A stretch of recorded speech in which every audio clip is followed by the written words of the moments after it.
السلام علیکم ناظرین، میں محمد صہیب آپ کا پھر ایک بار ہمارے یہ رمضان کے اسپیشل سیشن میں آپ سبھی کا خیر مقدم کرتا ہوں۔ اس بار ہمارے ساتھ گلبرگہ کے دو خاص شخصیات جو علمی میدان میں اپنے علم سے لوگوں کو منور کر رہے ہیں، تو میں سب سے پہلے ہمارے سیشن میں مولانا عبدالرزاق صاحب محتمم دارالعلوم معاذ بن جبل کا ہمارے سیشن میں خیر مقدم کرتا ہوں۔ شکریہ۔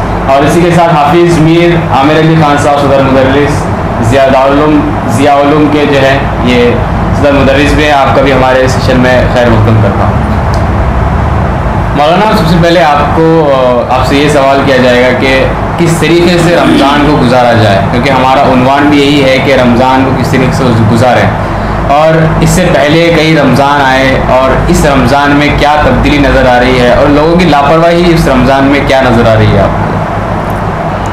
الحمدللہ رب العالمین والصلاة والسلام علی سید الاولین والآخرین، اما بعد۔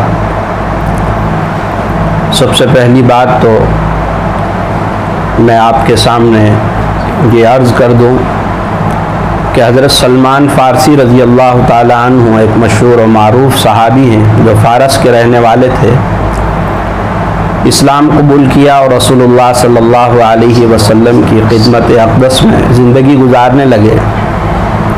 پھر ہجرت کی رسول اللہ صلی اللہ علیہ وسلم نے، تو اس کے بعد آپ نے بھی ہجرت کی اور مدینہ منورہ پہنچے۔ حضرت سلمان فارسی رضی اللہ تعالیٰ عنہ روایت کرتے ہیں کہ رسول اللہ صلی اللہ علیہ وسلم نے شعبان کے آخر تاریخ میں ہمیں وعظ فرمایا، اور اس وعظ میں جو باتیں ارشاد فرمائی وہی ہمارے لیے اور ہمارے ناظرین کے لیے بہت مفید ہیں، میں وہ آپ کے ذریعے سے لوگوں تک پہنچانا چاہوں گا۔ رسول اللہ صلی اللہ علیہ وسلم نے وعظ فرمایا گویا کہ یہ استقبال رمضان تھا۔ ہمارے یہاں بھی، ہمارے معاشرے میں بھی استقبال رمضان کے جلسے ہوا کرتے تھے، لیکن لاک ڈاؤن کی وجہ سے وہ جلسے نہیں ہو سکے، لیکن ہمارے ذہن و دماغوں کے اندر وہ باتیں ہونی چاہیے، اور یہ میڈیا کے ذریعے سے، سوشل میڈیا کے ذریعے سے باتیں پہنچ رہی ہیں، عمل کرنے والوں کے لیے یہ بھی کافی ہے۔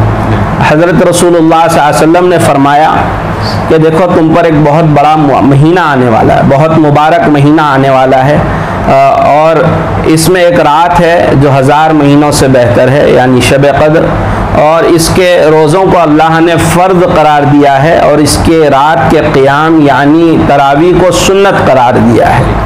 پھر رسول اللہ صلی اللہ علیہ وسلم نے فرمایا کہ دیکھو یہ مہینہ غمخواری کا ہے، شہر المواسات فرمایا رسول اللہ صلی اللہ علیہ وسلم نے کہ یہ مہینہ غمخواری کا ہے، دوسروں کے ساتھ غمخواری کی جائے۔ اور رسول اللہ صلی اللہ علیہ وسلم نے فرمایا کہ شہر الصبر، کہ یہ صبر کا مہینہ ہے۔ اور رسول اللہ صلی اللہ علیہ وسلم نے فرمایا یزاد فیہ رزق المومن، کہ اس میں مومن کا رزق بڑھا دیا جاتا ہے۔ اس کا مشاہدہ آپ خود کر لیجئے، 2-3 روزے گزرنے کو ہیں، 2 افطار ہم نے کی ہیں، اس لاک ڈاؤن کے باوجود بھی اللہ نے رزق میں کوئی کمی نہیں کی ہے، پوری فراوانی کے ساتھ وہ چیزیں ہمیں میسر ہیں، اس پر اللہ کا شکر کرنا چاہیے۔ ہو سکتا ہے بہت سارے مکانات میں وہ چیزیں میسر نہ ہو، تو ان کو یہاں پر مواسات کا جو حکم اس حدیث میں رسول اللہ صلی اللہ علیہ وسلم نے دیا ہے کہ شہر المواسات، لوگوں کے ساتھ غمخواری کی جائے، تو ان کو ان لوگوں کے بارے میں معلوم کر کے اپنے اعزاء، اقارب، رشتہ دار، اڑوس پڑوس میں جو روزے دار ہیں ان کے ساتھ غمخواری اس مہینے میں یہی ہے کہ ان کو بھی اپنے افطار میں شامل کیا جائے۔ شامل کرنے کا مطلب اس لاک ڈاؤن میں یہ نہیں ہو سکتا کہ اپنے دسترخوان پر بلا لیا جائے، بلکہ ان تک افطاری پہنچا دی جائے۔ دوسری بات، رمضان المبارک جس کو سید الشہور کہا جاتا ہے، کہ سارے مہینوں کا اللہ نے اس کو سردار بنایا۔ جس طرح ایام میں، دنوں میں اللہ نے جمعۃ المبارک کو سارے دنوں کا سردار بنایا، راتوں میں اللہ نے شب قدر کو ساری راتوں کا سردار بنایا، نبیوں میں اللہ نے ہم سب کے آقا حضرت رسول اللہ صلی اللہ علیہ وسلم کو سارے نبیوں کا سردار بنایا اور خاتم الانبیاء بنایا۔ اس طرح بعض چیزوں پر بعض کو اللہ نے فوقیت اور فضیلت عطا فرمائی ہے۔ تو رمضان المبارک کو بھی اللہ تعالیٰ نے سارے مہینوں کے فضیلت عطا فرمائی، افضلیت عطا فرمائی۔ اس کی وجہ کیا ہے؟ اس کی وجہ بنیادی یہ ہے کہ اس مہینے کو اللہ کے کلام سے خاص نسبت حاصل ہے کہ یہ مہینہ اللہ کے کلام سے خاص تعلق رکھنے والا مہینہ ہے کہ اسی مہینے کے اندر 1 یا 3 تاریخ کو تورات نازل ہوئی اور اسی مہینے کے 16 یا 18 تاریخ کو وہ زبور نازل ہوئی اور اسی مہینے کے 17 یا 18 تاریخ کو انجیل نازل ہوئی اور اسی مہینے میں حضرت ابراہیم علیہ السلام کو صحیفے عطا کیے گئے۔ ساری کتابیں جو آسمانی دنیا پر نازل ہوئی، جیسے قرآن کریم ہے کہ آسمانی دنیا پر لوح محفوظ سے اور رمضان المبارک ہی کے اندر نازل ہوا۔ پھر بتدریج 23 سال کے اندر اللہ تعالیٰ نے دھیرے دھیرے قرآن کریم کو نازل فرمایا۔ اس مہینے کو کلام الہی سے خاص نسبت حاصل ہے۔ اسی وجہ سے علماء، محدثین، فقہا کا یہ معمول رہا ہے اور صحابہ کا یہ معمول رہا ہے کہ اس ماہ کے اندر کثرت تلاوت کو اپنا معمول بناتے تھے کہ کثرت تلاوت اس مہینے میں سب سے زیادہ کوئی عمل اگر سلف صالحین میں، اولیاء میں، صحابہ میں، محدثین، فقہا، امت کے تمام طبقات میں وہ سب سے زیادہ جو عمل اس ماہ میں ہوتا تھا وہ تلاوت کلام پاک ہوتا تھا۔ ایک بات میں یہاں بتانا چاہوں گا کہ انسانی جسم ہے، اس کو 2 طرح کی بیماریاں ہوتی ہیں۔ ایک بیماری تو روحانی ہوتی ہے، ایک بیماری جسمانی ہوتی ہے۔ جسمانی بیماریوں کے نام ہیں کینسر ہے، ڈائبٹیز ہے، بلڈ پریشر ہے۔ یہ بیماریاں وہ ہیں اس کا علاج ہوتا ہے اور اگر اس کا علاج نہ بھی ہو تو یہ بیماریاں آخرت کا نقصان نہیں کریں گی۔ یہ بیماریوں کے ساتھ آدمی مر جائے گا تو بسا اوقات تو حکماً وہ شہید کا درجہ بھی پا لیتا ہے بعض بیماریوں کے اندر، لیکن بعض بیماریاں وہ روحانی ہوتی ہیں۔ جیسے کبر ایک بیماری ہے جس کو ہم بیماری نہیں سمجھتے، یہ کینسر سے زیادہ خطرناک بیماری ہے۔ اپنے آپ کو بڑا سمجھنا یہ کینسر سے زیادہ خطرناک بیماری ہے۔ حسد ہے، کبر ہے، بغض ہے، دوسروں کے تعلق سے دل کے اندر کینہ ہے، یہ ساری بیماریاں ہیں۔ ان سب میں سب سے بڑی جو بیماری ہے وہ کفر کی بیماری ہے۔ قرآن کریم جب نازل ہوا تو اس کفر کی بیماری سے بھی لوگوں کو شفا اللہ نے عطا فرمائی۔ کفر سے بڑی کوئی بیماری نہیں کہ اس بیماری کے ساتھ کوئی دنیا سے چلا گیا تو وہ ہمیشہ کے لیے جہنم میں جائے گا، اللہ ہم سب کی حفاظت فرمائے۔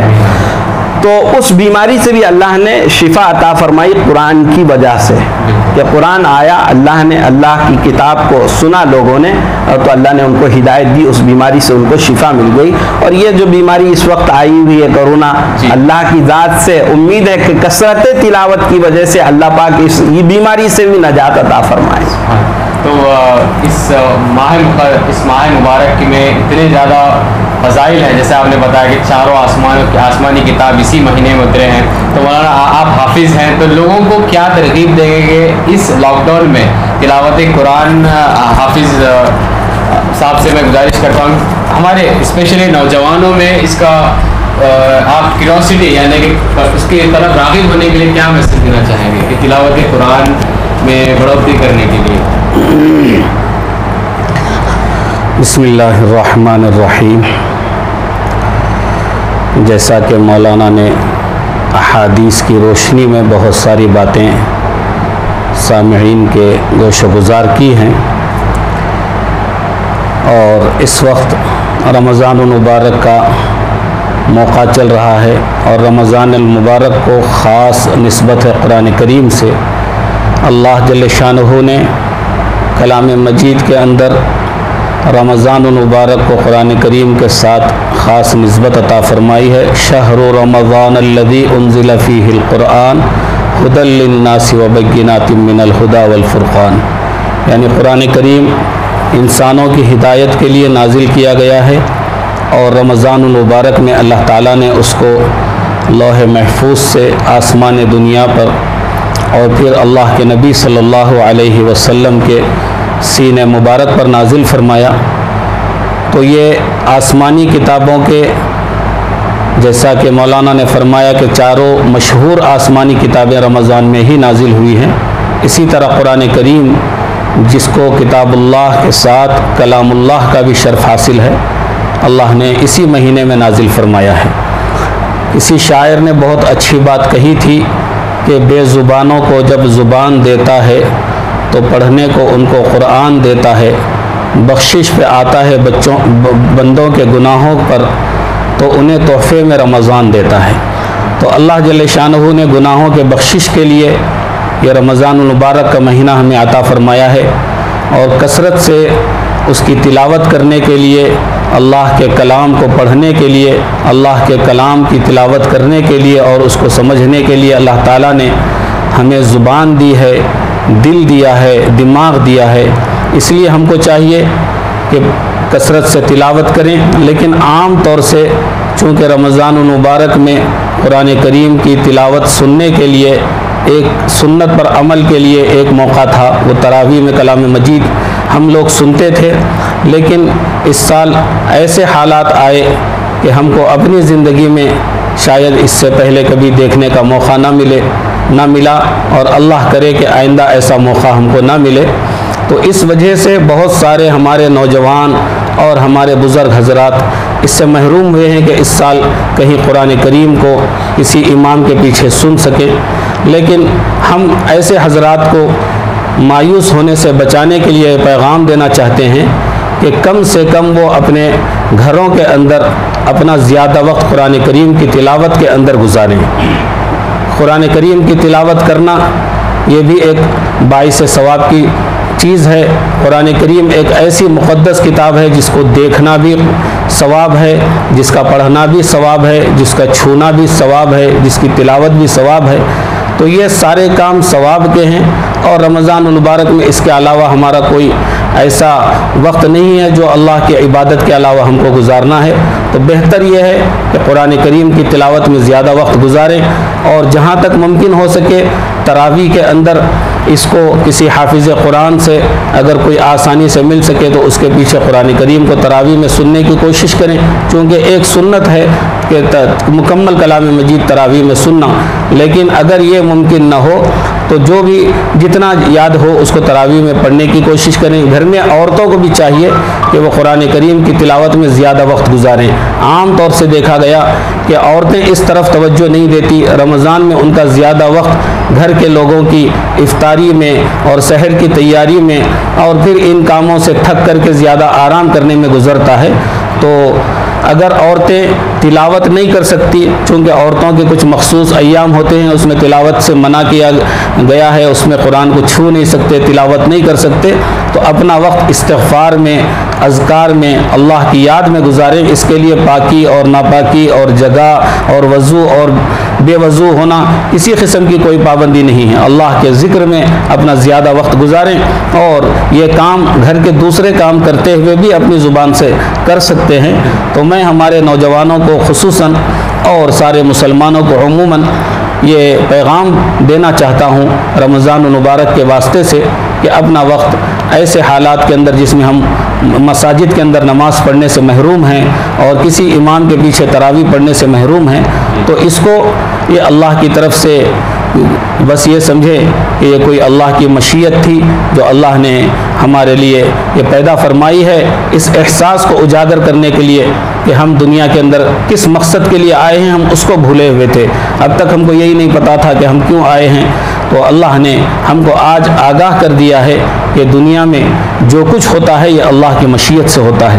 اگر کوئی اس طرح کا نظام بنا کر ساری دنیا کو ایک دم اگر بند کرنا چاہے تو کوئی طاقت دنیا کی نہیں بند کر سکتی تھی، لیکن اللہ نے ایک اپنے معمولی جو ہے غضب کو نازل فرما کر ایک بیماری اور وبا کی شکل میں اللہ نے بتا دیا، جیسے کہ قرآن کریم کے اندر اللہ نے قیامت کا منظر کھینچا ہے۔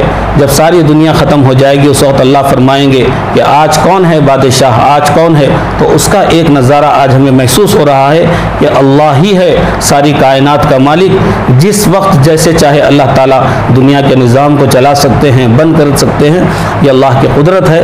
تو اس کا ایک مظہر ہے آج کے حالات۔ ہم کو چاہیے کہ اس وقت اللہ کی طرف رجوع ہوں، توبہ اور استغفار میں، تلاوت کلام مجید میں اپنا زیادہ سے زیادہ وقت گزاریں، اللہ سے دعا ہے۔ مولانا اسی کے ساتھ ابھی آپ نے بتایا کہ تلاوت قرآن پاک کو جیسا حافظ عامر صاحب فرما رہے تھے کہ کچھ لوگ ایسے ہیں جن کو قرآن پڑھنا نہیں آتا، تو اور ان کے لیے ایک بہتر عمل کیا بتا سکتے ہیں آپ؟ اصل میں یہ چیز جو ہے کہ کسی کو قرآن پڑھنا نہیں آتا ہے تو اس وقت گھر کے اندر کوئی نہ کوئی ایسا فرد تو ہوگا جس کو قرآن کریم کا دیکھ کر ناظرہ پڑھنا آتا ہو یا کچھ صورتیں اس کو یاد ہوں، تو یہ اللہ کی طرف سے ایک موقع سمجھیں، اس کو ہم غنیمت سمجھیں۔ ایمان والے کے لیے کوئی حال آتا ہے تو وہ ان حال سے بھی فائدہ اٹھا لیتا ہے۔ تو یہ حال آیا ہوا ہے تو اس میں گھر کے اندر کچھ تو ایسے ہوں گے جن کو ناظرہ قرآن پڑھنا آتا ہے، جن کو قرآن کریم کی کچھ صورتیں یاد ہوں، تو مرد حضرات ہیں، خواتین ہیں، اس وقت فارغ ہیں ہم لوگ، ہمارا ٹائم ٹیبل بن جائے۔ سب سے پہلے تو ہمارا نظام الاوقات بن جائے، یہ نہیں کہ بے ترتیبی سے چل رہے ہیں بس، اگر بے ترتیبی ہوگی تو پھر رمضان المبارک جو آیا ہوا ہے وہ چلا جائے گا لیکن ہم کچھ عمل نہیں کر پائیں گے۔ تو ہمارا ٹائم ٹیبل بن جائے، کچھ سیکھنے سکھانے کا معمول بن جائے، جن کو آتا ہے وہ دوسروں سے سیکھیں۔ سیکھنے کی کوئی عمر نہیں ہوتی ہے، سیکھ لیے عمر کی کوئی قید نہیں ہے۔ کتنے ہی صحابہ ایسے ہیں جو بڑھاپے کی حالت میں رسول اللہ صلی اللہ علیہ وسلم کی خدمت اقدس میں حاضر ہوئے اور انہوں نے ایمان لانے کے بعد انہوں نے قرآن بھی سیکھا۔ تو ہم سیکھنے سکھانے کا معمول بنائیں، جس کو آتا ہے نہیں آتا ہے جس کو وہ سیکھیں، تو اس حدیث کی بھی ہم مصداق بن جائیں، خیرکم من تعلم القرآن وعلمہ، تم میں بہترین شخص وہ ہے جو قرآن کریم کو سیکھے اور دوسروں کو سکھائے۔ اگر کچھ گھر ایسے بھی ہیں کیونکہ ہماری نظر پڑتی ہے کہ اس گھر میں سمجھے یوں کہ کوئی اسلامی ماحول ہی نہیں ہے، کہ کسی کو آتا ہی نہیں ہے، ابھی ڈیجیٹل زمانہ ہے، تو کیا یوٹیوب سے دیکھ کر اگر کسی کو بھی نہیں آتا تو اس کی کس طریقے سے ترغیب بنائی جا سکتی ہے؟ اب اگر وہ اس حال میں ہے کہ وہ دینی اعتبار سے اتنے پسماندہ ہیں تو میں سمجھتا ہوں کہ وہ یوٹیوب میں جا کر وہ دینی تعلیم حاصل کریں، وہ بہت مشکل ہے۔ یہ تو براہ راست حاصل کرنے کی چیز ہے۔ ہاں کوئی تجربے کار ہیں، تعلیم یافتہ ہیں، کچھ دین کی باتوں کو وہ جانتے ہیں تو ان کے لیے تو یوٹیوب پر جا کر آن لائن کلاسز ہوتی ہیں، وہاں جا کر سیکھنا ان کے لیے سہل ہوتا ہے۔ ایسا طبقہ جو دین سے بہت زیادہ دور ہے ان کے لیے اب ایک موقع ہے کہ وہ اب توبہ استغفار کریں کہ یہ لاک ڈاؤن جب ختم ہوگا اے اللہ ہم تیرے کلام کو سیکھنے کی کوشش کریں گے۔ میں ایک واقعہ آپ کو بتاتا ہوں، آپ کے ذریعے سے لوگوں کو پہنچ جائے۔ امام اہل سنت عبدالشکور صاحب فاروقی نور اللہ مرقدہ ہمارے ہندوستان کے ایک بہت بڑے عالم گزرے ہیں۔ وہ عالم تھے لیکن حافظ نہیں تھے۔ بعض حافظ ہوتے ہیں، عالم بھی ہوتے ہیں، بعض حافظ نہیں ہوتے صرف عالم ہوتے ہیں۔ تو وہ حافظ نہیں تھے لیکن بڑی تمنا تھی ان کے دل میں کہ اللہ کے کلام کو میں اپنے دل کے اندر محفوظ کروں۔ 70 سال کی عمر ہو چکی تھی لیکن دل کے اندر تمنا تھی۔ تمنا ہو کوشش نہ ہو تو وہ چیز حاصل نہیں ہوتی ہے، لیکن ان کی تمنا تھی تو انگریزوں نے ان کو اس وقت آزادی سے پہلے گرفتار کیا۔ گرفتار کر کے ان کو 6 مہینے جیل ہوئی۔ 6 مہینے جیل ہوئی تو جب جیل سے وہ واپس آئے 6 مہینے کی سزا کاٹ کے 70 سال کا بوڑھا جب جیل سے واپس آیا تو اپنے پوتے سے کہنے لگے کہ بیٹا تراویح ہم اس سال ہم سنائیں گے، تراویح ہم سنائیں گے۔ اور پوتا کہنے لگا دادا جان آپ تو حافظ نہیں ہیں، آپ کیسے تراویح سنائیں گے؟ بیٹا باہر تھا، بہت ساری مشغولیت تھی دینی کاموں میں، ادھر ادھر جانا ہوتا تھا، درس دینا ہوتا تھا، تو اس مشغولیت کی وجہ سے قرآن کریم کی یاد کرنے کا موقع نہیں ملتا تھا۔ اللہ سے دعا کرتے رہتے تھے تو اللہ تعالیٰ نے ہماری دعا کو قبول فرمایا اور جیل پہنچایا، وہاں 6 مہینے میں ہم نے قرآن حفظ کیا۔ میں بتانا چاہتا ہوں کہ یہ اگر دل کے اندر تمنا ہو پھر اس پر آدمی کوشش بھی کر ڈالے تو کوئی مشکل نہیں ہے۔ 70 سال کی عمر میں آج ہم کہتے ہیں کہ اب تو ہماری زبان نہیں پلٹتی، اب ہمیں مخارج کی ادائیگی نہیں ہو پاتی، ہم کیسے سیکھیں گے؟ نہیں، آپ کو سیکھنے کی کوشش کرنا ہے، آپ کا کام کوشش کرنا ہے، کوشش کرتے رہیں۔ اسی حال میں موت آ جائے تو اللہ پاک قیامت میں اچھا قرآن پڑھنے والوں میں اٹھائیں گے۔ بالکل۔ ابھی کچھ لوگ ایسے بھی ہوتے ہیں کہ جو سیکھنا چاہتے ہیں لیکن کچھ مصروفیات کی وجہ جیسے آپ بتائیں کہ تو آپ بھی مدرسے میں جب بچوں کو پڑھاتے ہیں تو کیا فرق ہوتا ہے کہ بڑے لوگوں میں سیکھنے میں اور بچوں میں سیکھنے میں کتنی تیزی سے کیا؟ ہاں یہ بات تو ہے کہ بچپن کے اندر جس طرح دماغ ہے اللہ تعالیٰ نے عطا فرمایا ہے کہ یہ اس کے اندر بھی میموری ہے جی. جس طرح میموری میں آپ بہت ساری چیزیں بھر لیتے ہیں تو اب بس میموری فل ہو جاتی ہے تو اس کو آپ میں بہت ساری چیزوں کو اس میں سے ڈیلیٹ کرنا پڑتا ہے تب جا کے میموری آپ کی دوسری چیزیں لیتی ہے. تو ایسے ہی جب انسان جیسے جیسے بڑا ہوتا ہے تو اللہ کی جو نظام اللہ کا نظام ہے اس کے دماغ میں جو میموریاں اللہ نے رکھی ہیں وہ دوسری چیزوں سے بھر جاتی ہیں. تو ایک عمر ہونے کے بعد وہ قرآن کریم اس کو جلدی یاد نہیں ہوتا. اسی لیے بچپن میں کہتے ہیں کہ بچپن کا یاد کیا ہوا بچپن تک یاد رہتا ہے. اسی لیے مدارس میں جو ہوتے ہیں بچے جو خالی اس ذہن ہوتے ہیں تو ان کے لیے کوشش کی جاتی ہے تو وہ جلدی سے یاد کر لیتے ہیں. لیکن اگر کوئی آدمی, میں کہتا ہوں ہمارا تجربہ یہ ہے کہ قرآن کریم کا یہ معجزہ ہے کہ آدمی پختہ ارادہ کر لے, عمر کی کوئی قید نہیں ہے, سچی تڑپ اور فکر کے ساتھ پھر محنت کر لے. اللہ پاک کتنے ہی ہمارے علم میں ایسے ہیں جو مرنے سے پہلے پہلے حافظ بن کے دنیا سے چلے گئے, 70 سال 60 سال 65 سال کی عمر انہوں نے پائی. جی. تو ایک جس طریقے سے آپ دونوں بھی بتا رہے ہیں کہ رمضان المبارک کے بہت سارے فضائل ہیں, الگ الگ طریقے سے کچھ علماء کرام یہ بتاتے ہیں کہ رمضان کے بارے میں اگر ذکر کرتے بیٹھیں گے تو رمضان ہی ختم ہو جائے گا, اس کی فضیلت بیان نہیں کی جا سکتی ہے. تو اتنی فضیلت سننے کے باوجود بھی کچھ لوگ ایسے ہیں جو غفلت کے مارے اس ماہ مبارک کو یوں ہی چھوڑ دیتے ہیں. تو ان کے لیے حضور صلی اللہ علیہ وسلم نے کیا فرمایا ہے کہ کیا ان لوگوں کے لیے کیا رہے گی؟ دیکھیے اس سوال پر میں ایک حدیث سنا دوں گا. رسول اللہ صلی اللہ علیہ وسلم ایک مرتبہ منبر مبارک پر قدم رکھا. پہلی سیڑھی پر قدم رکھا تو فرمایا آمین, دوسری سیڑھی پر قدم مبارک رکھا تو فرمایا آمین, اور تیسری سیڑھی پر قدم مبارک رکھا تو فرمایا آمین. تو بہرحال حدیث طویل ہے.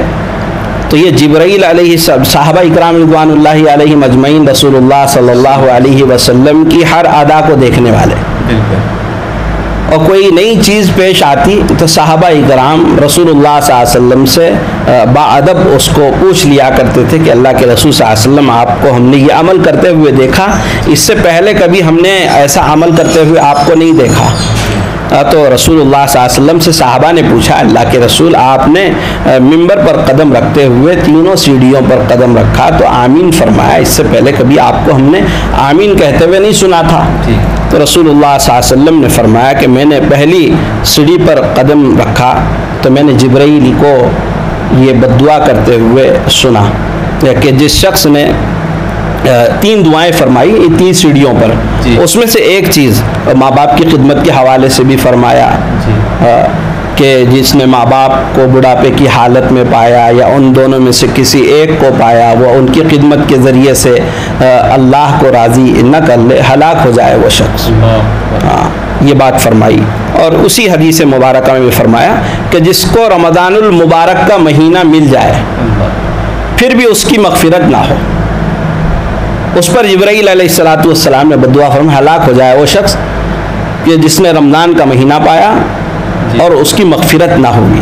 دوسری چیز رسول اللہ صلی اللہ علیہ وسلم نے اس پر آمین فرمائی. سید الملائکہ جبرائیل آمین بدعا فرما رہے ہیں, اور سارے نبیوں کے سردار حضرت رسول اللہ صلی اللہ علیہ وسلم اس پر آمین فرما رہے ہیں. پہلے تو جبرائیل علیہ السلام کی بددعا ہی کتنی سخت تھی, پھر اس پر رسول اللہ صلی اللہ علیہ وسلم کی آمین نے اور سخت بنا دیا. تو اس سے بہت ڈرنے کی ضرورت ہے. رمضان المبارک آج امت مسلمہ یہ کہہ رہی کہ رونق نہیں ہے, بیکار کی بات ہے کہ رمضان کی رونق بازاروں سے نہیں ہے, رمضان کی رونق حریص سے نہیں ہے, رمضان کی رونق پکوڑی کی ٹھیلا بنڈیوں سے نہیں ہے, لذیذ کھانوں سے نہیں ہے. زمانے صحابہ کے رمضان کو دیکھیں, رمضان المبارک جس کو آپ ڈکشنری میں اٹھا کر دیکھیں تو رمضان کے معنی آتے ہیں جھلسا دینے والا, کہ جس وقت رمضان المبارک کا مہینہ آیا تھا تو اس وقت سخت گرمی کا مہینہ تھا, اور صحابہ اکرام کے گھروں کا حال کیا تھا, خود رسول اللہ صلی اللہ علیہ وسلم کے گھر کا حال کیا تھا. اما عائشہ رضی اللہ تعالی عنہا فرماتی ہیں کہ ہم لوگ 3 چاند دیکھ لیتے تھے, چولہا سلگانے کی نوبت نہ آتی تھی, کہ یہ رسول اللہ صلی اللہ علیہ وسلم کے گھر کا حال تھا. ہماری غلط فہمی یہی ہے کہ ہم رمضان کو بازاروں سے جوڑتے ہیں, رمضان کو اگر اعمال سے ہم جوڑتے تو ہمارے لیے کوئی فرق نہ پڑتا. رمضان کو اعمال سے جوڑنا چاہیے۔ آج ہمارے لیے موقع ہے کہ ہم لوگ زیادہ سے زیادہ اس مبارک ماہ کے اندر ہم خوب اللہ کی رحمتوں کو لوٹنے والے بن جائیں، اللہ کی رحمتوں کو سمیٹنے والے بن جائیں۔ رمضان المبارک اعمال سے رمضان ہے، بازاروں سے رمضان نہیں۔ حافظ صاحب، آپ سے جیسا مولانا بتا رہے تھے کہ رمضان المبارک کی رونق لوگوں کو نظر نہیں آ رہی ہے، تو لوگ یہ بھی سمجھتے ہیں کہ رمضان المبارک ایک فوڈ فیسٹیول ہے، کھانے کا فیسٹیول ہے، گھر میں ایک الگ الگ ڈشز بنانے کی رواج چلا رہتا ہے۔ تو آپ وہ گھر میں جو ہماری بہنیں ہماری مائیں ہیں، تو ان لوگوں کے لیے کیا ترغیب دیں گے کہ وہ اس ماہ میں اپنے جو گھر میں شوہر ہیں، بچے ہیں، ان کو تلاوت قرآن کی طرف کس طریقے سے رجوع کریں اور دین کا ماحول کیسا پیدا کریں؟ کیونکہ گھر میں عورتیں جتنا زیادہ دین کا ماحول پیدا کر سکتی ہیں، وہ جتنا اثردار ہوتا ہے وہ شاید دوسروں سے نہیں ہو پائے گا۔ تو آپ کیا ہماری ماں بہنوں کو سجیشن دیں گے؟ بسم اللہ الرحمن الرحیم۔ مولانا نے کچھ باتیں رمضان المبارک کے متعلق بیان فرمائی کہ رمضان کی جو رونق ہے وہ بازاروں سے نہیں ہے بلکہ اعمال سے ہے۔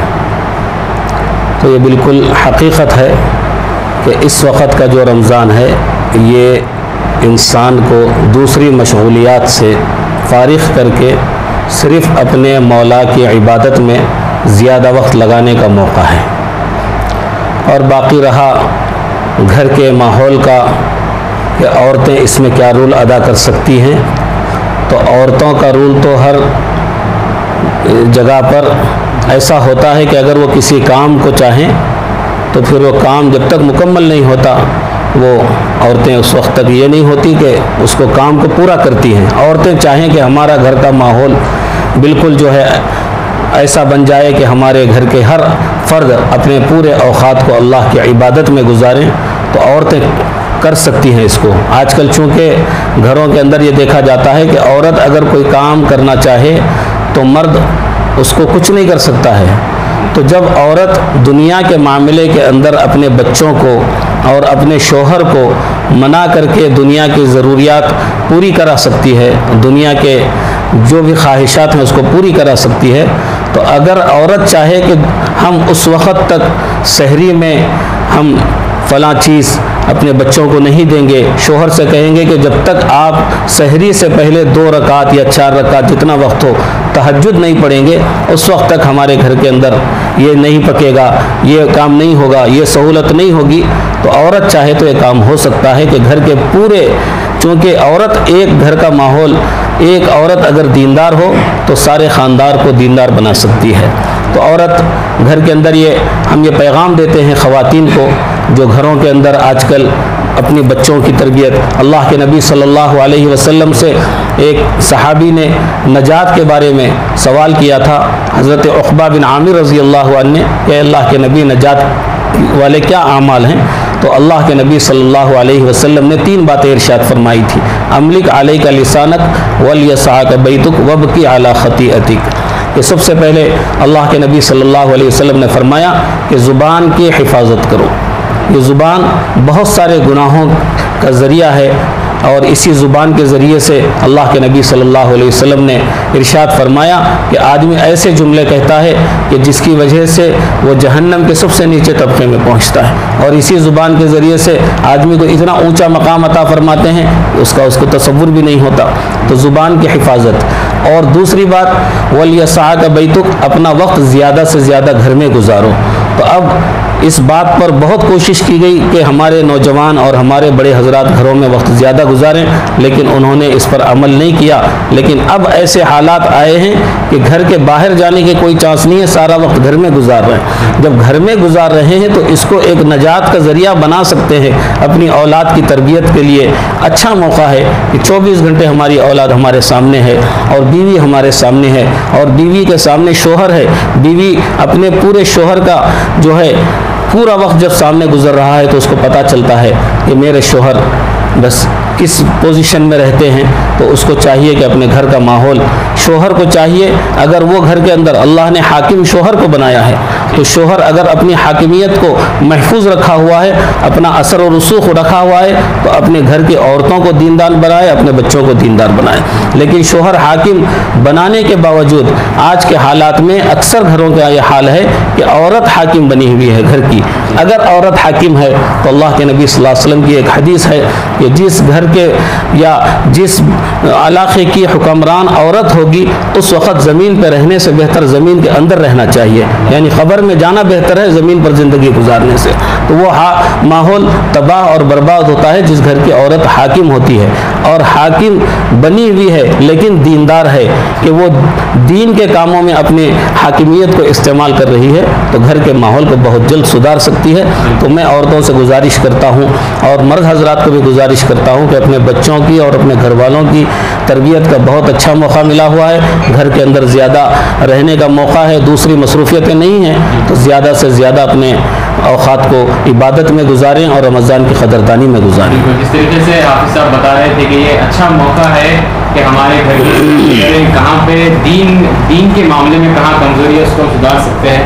تو مولانا رزاق صاحب آپ سے یہ ہے کہ نوجوانوں میں عموماً جو ہے روزے کے لیے اتنا زیادہ شعور آج بھی نظر نہیں آتا ہے، کہ کچھ لوگ ایسے ہیں کہ گٹکی کی طلب میں اور سگریٹ کے طلب میں جو ہے روزے کو بہت آسانی سے ترک کر دیتے ہیں۔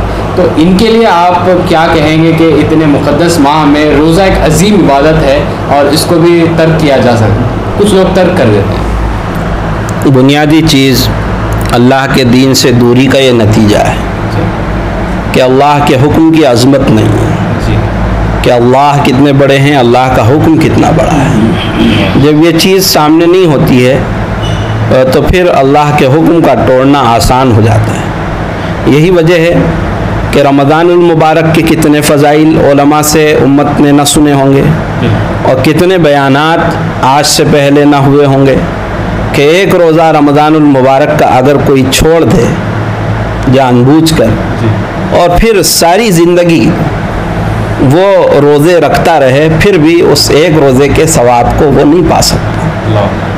اس سے بڑھ کر اور کیا ہو سکتی ہے کہ اللہ کے رسول صلی اللہ علیہ وسلم نے فرمایا الصوم لی وانا اجزی بہ انا اجزا بہ۔ مختلف روایتوں میں الگ الگ عبارتیں آئی ہیں کہ اللہ تعالیٰ نے فرمایا، حدیث قدسی میں ہے کہ رسول اللہ صلی اللہ علیہ وسلم فرماتے ہیں کہ روزہ ایسی چیز ہے کہ نماز کا بدلہ فرشتے دے دیں گے، اور زکوٰۃ آپ نے دی فرشتے اس کا بدلہ دے دیں گے۔